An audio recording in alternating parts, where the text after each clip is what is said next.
各位朋友，大家好。一说起唐朝啊，大家可能都会想到贞观之治、开元盛世这些高光的年代。其实啊，在唐朝的289年的历史中，还有一道不那么亮丽的风景线，却时不时的会出现。这是什么呢？这就是政变。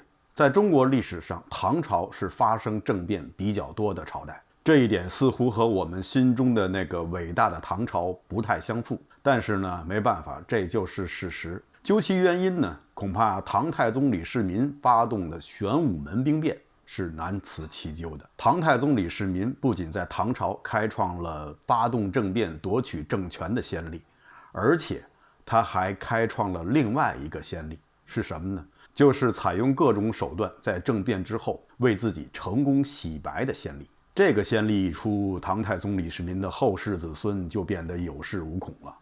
大家知道，古人是很重视自己的身后名的，他们非常在意自己在清史上留的是怎样的一个名。但如果能像唐太宗李世民那样成功的为自己洗白，使自己即使是做了与礼法不容的事情，但是呢，也不会留下任何的案底，这自然就会使唐太宗的后世子孙们争相效仿。恐怕后来的唐中宗李显和大臣张柬之就是这么想的，所以呢，他们发动了神龙革命，把武则天赶下了台。过了2年，皇太子李重俊恐怕也是这么想的，所以呢，他发动了景龙政变，杀死了武三思，自己最后也被他的父亲中宗李显所杀。再过了3年，项王李旦的三子临淄王李隆基和太平公主恐怕也是这么想的，所以他们发动了唐隆政变，把刚想做一回女皇梦的韦皇后和安乐公主杀死，又逼迫着小皇帝李重茂退位，李旦复辟成了唐睿宗，最后又把皇位传给了皇太子李隆基。又过了1年，恐怕太平公主也是这么想的，所以他又发动了先天政变，企图从唐宣宗手里夺回权力。不过最后他失败了，只能是被逼自杀。等到了晚唐时期，当政的唐文宗似乎也是不甘寂寞，竟然也发动了政变。不过这次他想夺取权力的对象是他身边的那些宦官们，很遗憾，他最后也失败了。唐太宗李世民泉下有知，面对着如此多的喜欢政变的他的后世子孙们，不知是作何感想，是不是也是打碎了牙往肚子里咽，有苦难言呢？今天呢，就想跟大家聊聊玄武门兵变。可能有的朋友会说，玄武门兵变这是一个老掉牙的话题了，相关的影视作品很多，实在没有什么可介绍的。而且唐太宗李世民似乎也没有为玄武门兵变洗白，他承认他杀了他的哥哥李建成、弟弟李元吉。那么现在我们所知道的，是不是就是玄武门兵变的全过程呢？有没有李世民想刻意隐藏的事情呢？因为这件事情一旦曝光，李世民就会成为后世的人口诛笔伐的对象，他所有的洗白工作都将是前功尽弃。所以呢，今天呢，我们就来说说在玄武门兵变中那些未被注意到的疑点。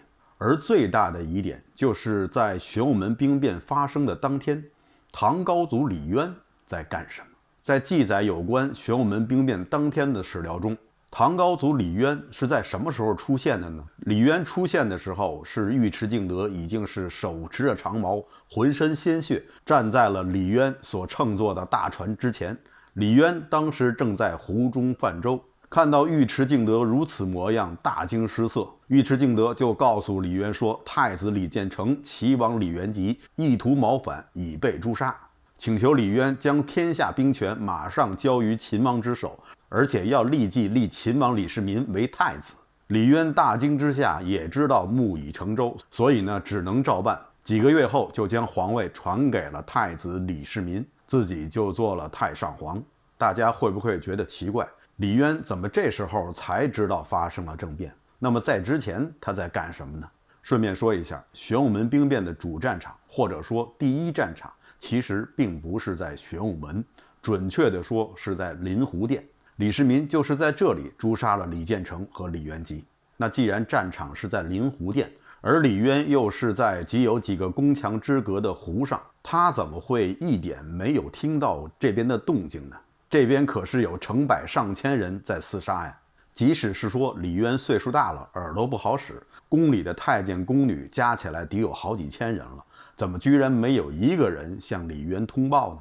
再有，当尉迟敬德手持利刃，满身鲜血，大摇大摆地走到了李渊的船前的时候，李渊的那些宫廷的禁卫跑哪儿去了？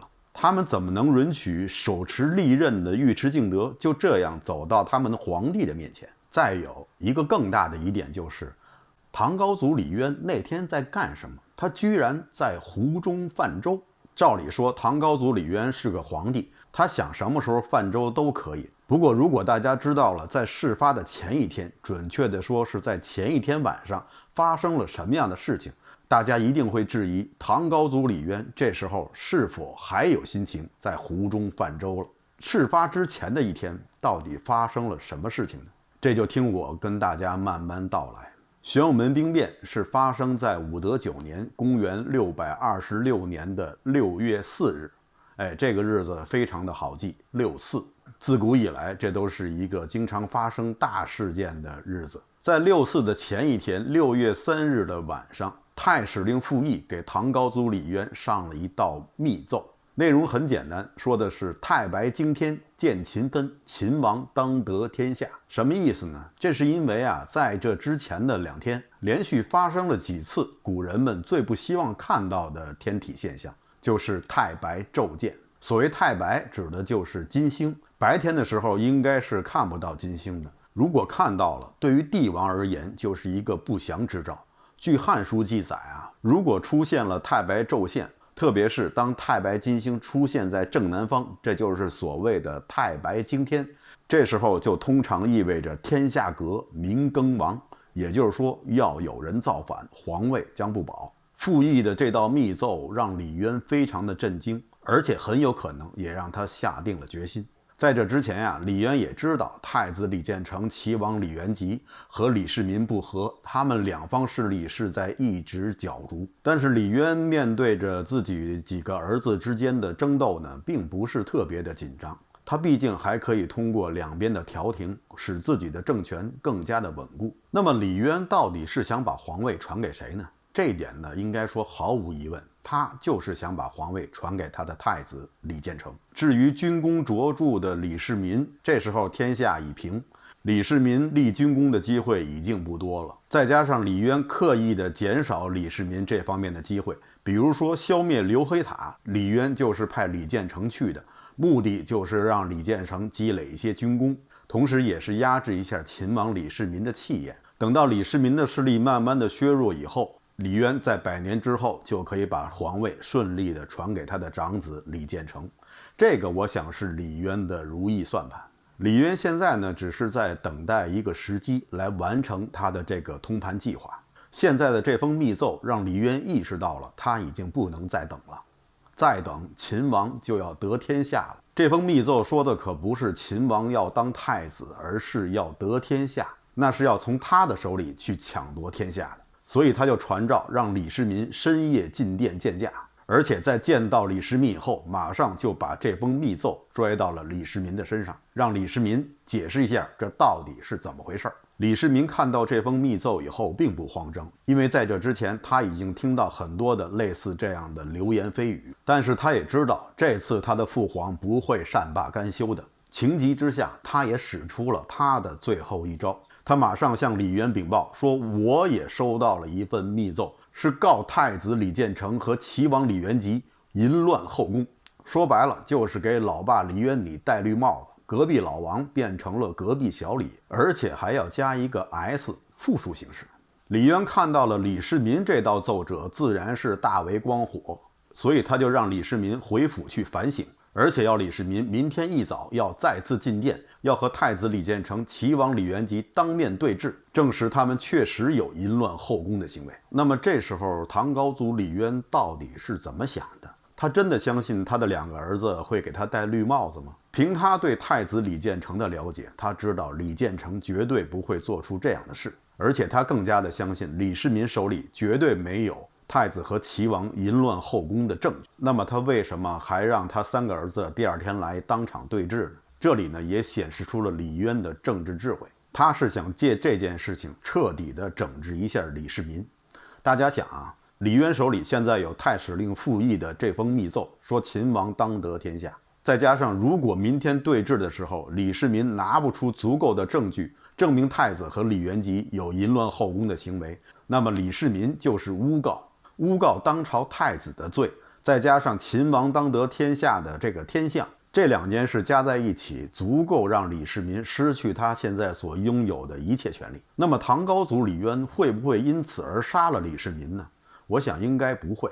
李渊并不是那么狠心的一个人，而且事情也没有到那个份上。李渊的计划很有可能是让李世民失去一切权利，让他今后就做一个富家翁，彻底丧失对太子李建成的威胁。这样的结局是李渊乐于见到的。为此啊，李渊还传诏让当时朝中的几个骨干大臣，像裴矩、萧瑀，萧瑀呢就是我以前讲过的大隋杨广的皇后萧皇后的弟弟，另外还有封德仪等一干老臣，目的呢就是要做个见证，避免以后有人说他对李世民处置不公。唐高祖李渊安排好了这一切，他就静等着第二天的到来了。那么李世民回到了秦王府以后，他又做了什么呢？他是不是要整理一下李建成、李元吉淫乱后宫的证据呢？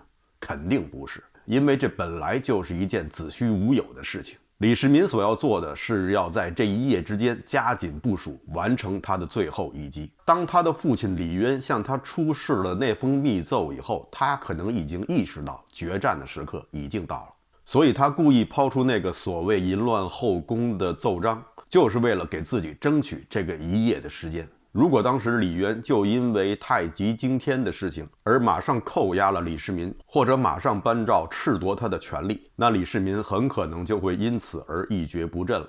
唐朝以后的历史也会改写。李渊是想给李世民以及他所代表的秦王府的势力给予一记完美的一击。不过有时候追求尽善尽美，反而会贻误了最佳的战机。李渊这么做也给了李世民一个起死回生的机会。于是回到秦王府的李世民马上召集自己府中的文臣武将，而且他还马上命令尉迟敬德去请房玄龄和杜如晦。因为没有防矛杜断，李世民的心里还真是没有底。那么房玄龄、杜如晦这时候已经不在秦王府了吗？确实是，房玄龄和杜如晦这时候已经不在秦王府当差。这是因为呢，按照秦朝的法律，朝官是不可以与亲王往来的。所以呢，李建成就利用这个法令，故意的让房玄龄和杜如晦到朝廷中当了一个中郎官，这样就等于切断了这两个重要谋士与李世民的联系。尉迟敬德去而复返，告诉李世民房玄龄、杜如晦不愿前来。李世民大怒，就取出身上的佩刀，对尉迟敬德说你要么带人来，要么带头来。这样尉迟敬德第二次去请这两位谋士，这两位谋士化妆成道士，偷偷地潜入了秦王府。其实房杜二人并不是不想再帮助秦王了，只是之前呢，他们多次的劝李世民要早点采取行动，否则的话，秦王府的势力会逐渐的被瓦解。但是李世民呢，一直在犹豫。其实不光是房杜二人，秦王府的其他的那些主要人员，比如说程之节、侯君集、长孙无忌、高士廉等等，都劝秦王早点动手。但是李世民一直在犹豫，他一直在寻找一个更适当的机会。其实这也难怪这些秦王府的骨干人员如此的焦急。其实大家不妨想想，如果太子李建成登基的话，秦王李世民未必会死。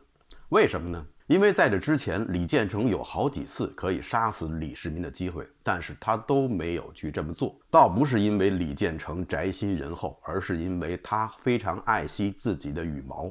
他是当朝的太子，他不想因为杀自己的亲弟弟而背上骂名，影响自己以后的登基。所以李建成如果登基，李世民可能不死，但是李世民手下的这些文臣武将，这些秦王府的人，可能一个也逃不脱。李建成绝对不会放过他们，一定会把他们一一诛杀。秦王府的这些人也都不是傻瓜，他们深深知道他们现在所处的处境，除了鼓动李世民造反登基，已经没有了任何退路。通过房杜二人的谋划，兵变的大致计划已经制定出来了。其中的关键就是秦王府的人马要事先在玄武门内设伏，而设伏的关键是要让这些人能够顺利地进入玄武门内。这时候，李世民就启用他一颗重要的棋子，这个人是谁呢？这个人叫长河。长河呢也是瓦岗寨出身，他以前呢是跟随着程知节、秦叔宝作为他们手下的部将，所以理所当然的被视为秦王府的嫡系人马。后来他又跟随李建成去征伐刘黑塔，在这过程中，李建成就用重金收买长河。长河假意的改换门庭，上了李建成这艘船，但是实际上他还是秦王府的人马，实际上就成为了李世民埋藏在李建成阵营中的一个无间道。长河目前担任的是中郎将，职位虽然不高，但是他的位置非常的关键。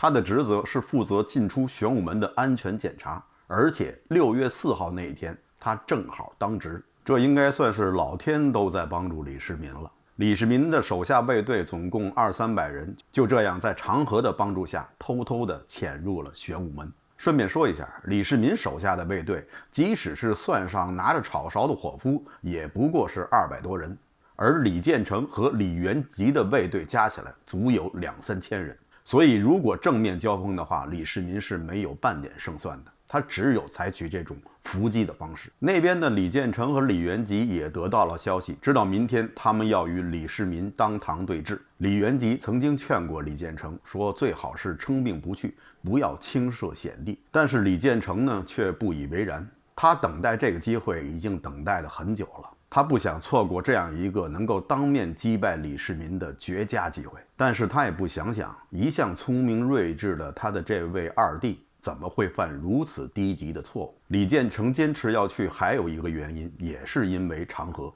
因为他觉得长河已经是他的人。长河那天正好是镇守玄武门。6月4号的早晨，李建成和李元吉就来到了玄武门。长河只放了李建成和李元吉以及几个随从人员进入了玄武门内，其他那2000多人的卫队都被堵在了玄武门外。因为这是惯例，所以李建成也不以为意。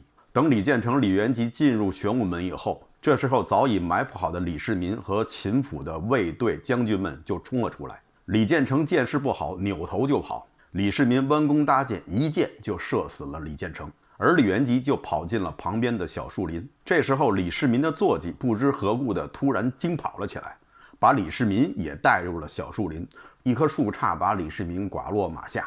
这时候正好在旁边的李元吉就冲了过来，用弓弦勒住了李世民，想把李世民勒死。幸好这时候大将尉迟敬德冲了过来，用箭射死了李元吉，救下了李世民。至此，玄武门兵变已经算是基本结束了。至于城墙外的李建成的卫队，他们是如何攻打城门的，最后又是如何树倒猢狲散的，在我的关于长孙皇后的那一集有具体的描述，大家有时间的话可以去看一看。这时候有的朋友可能会问，目前为止并没有解释玄武门之变的疑点在哪里。您别急，听我再继续的往下跟您说。兵变以后，李世民论功行赏，有5个人获得了1等功，他们分别是长孙无忌、房玄良、杜如晦、尉迟敬德。这4个人都毫无争议。尉迟敬德在此役中表现勇猛，而且救了李世民一命。另外3个人是这个计划的主要制定者，所以这4个人荣获1等功毫无意义。但是有另外一个人也立了1等功，这个人是谁呢？这个人叫侯君集。在史书中是找不到侯君集在事变当天他到底是干了什么，他是去防守城门了，还是去追杀李建成、李元吉了，都看不到他的踪迹。那么他凭什么获得了1等功？史书倒有一句说，在诛杀李建成、李元吉的整个策划中，侯君集出了很多好主意，但是这个计划的主要制定者就是长孙无忌、房玄良、杜如晦他们。侯君集那时候在秦王府的地位还不能和以上几个人相比，所以他应该不会有那么大的发言权。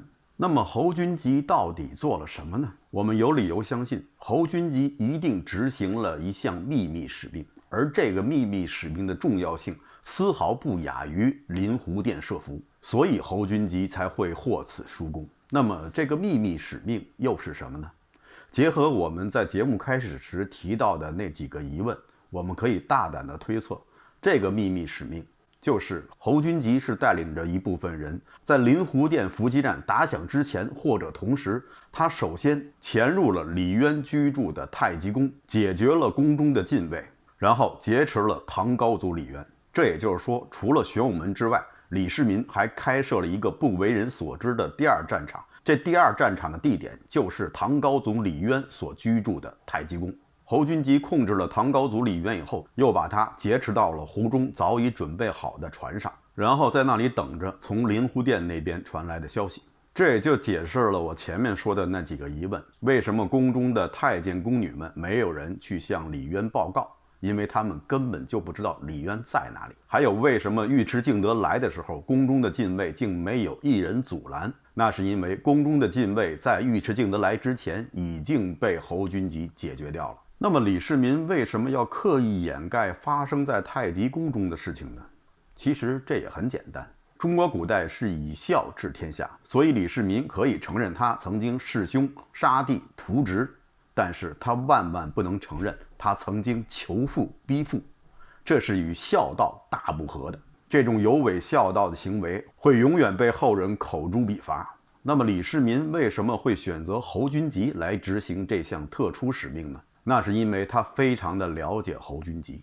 侯君集呢，他并不是一个读过很多书的人，他没有受过什么儒家思想的熏陶，所以在他的脑海中没有什么君君臣臣的概念。逼迫囚禁皇帝的事情是绝对的大逆不道。如果你让一个饱读诗书的人去做这件事情，他的心理负担一定会非常重，可能就会出纰漏。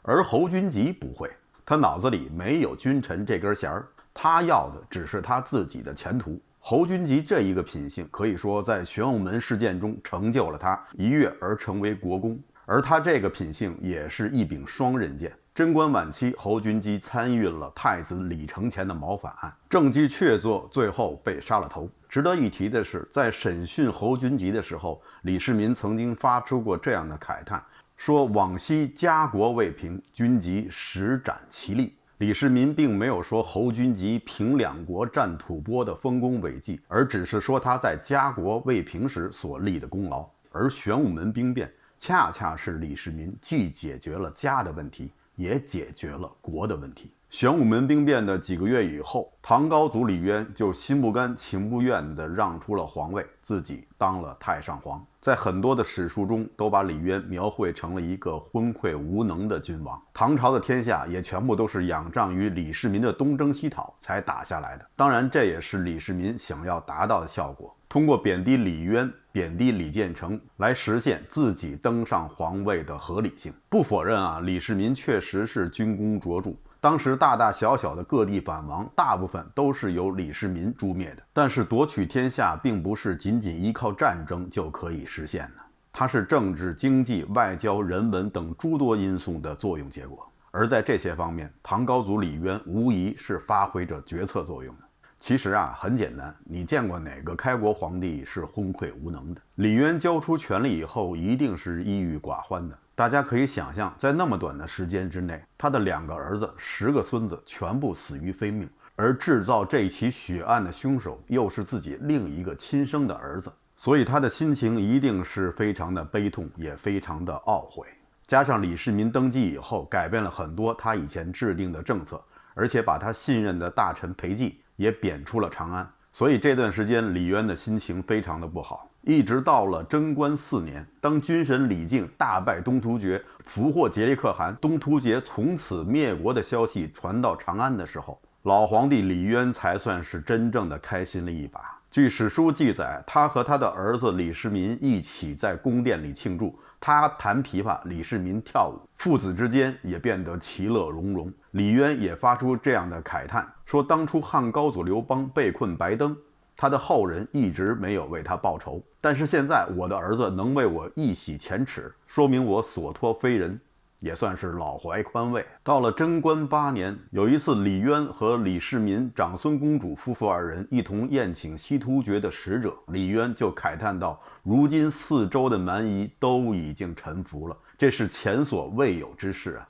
这时候李世民突然感动地流下了眼泪，然后他向他的老父亲敬酒，说这一切并不是我的功劳，都是您的教诲之功也。这时候李渊已经是68岁，垂垂老矣。据《资治通鉴》记载，从此以后父子俩才一同家人常礼。1年以后，也就是公元635年，唐高祖李渊走完了他69年的人生。在他生命的最后一刻，不知道他是不是还会纠结于玄武门之变中他的错误的判断，还是在慨叹世事无常。